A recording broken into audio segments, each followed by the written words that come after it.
Segment is sponsored by the Springfield Clinic this morning, and in studio we have Dr. Ruchi Gupta from the Springfield Clinic. We're talking about colon cancer screening. Doc, thank you so much for being here today this morning. Thank you for having me. Yeah, it's a topic I was just telling you that a lot of people don't like to discuss, but that's okay. We're here to discuss it. Everything's out in the open, and it is okay to talk about this. And first of all, we wanted to talk just about why they're recommended in the first place. Yeah, so colonoscopies prevent colon cancer.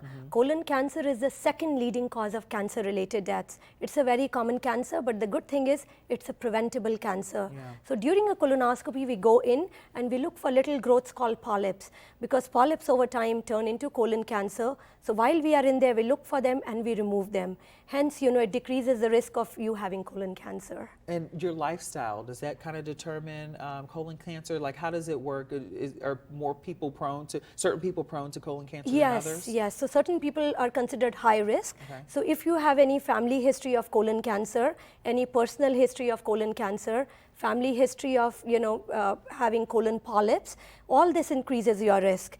If you've had inflammatory bowel disease, that increases your risk. Certain childhood tumors, when you've had abdominal radiations for them, that increases your risk. Okay. So in these individuals, we start screening at an earlier age. We start the first colonoscopy at around age of 40 or 10 years before their family members' age at diagnosis.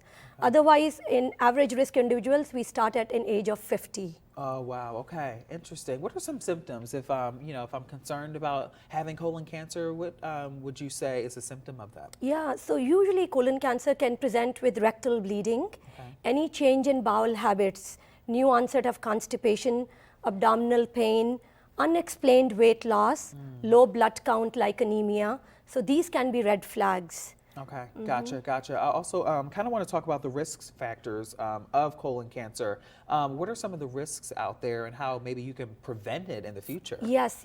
So the important risk factors, some studies have shown that obesity, insulin resistance, drinking a lot of alcohol, smoking, eating a lot of red processed meats, all these are some of the risk factors for colon cancers.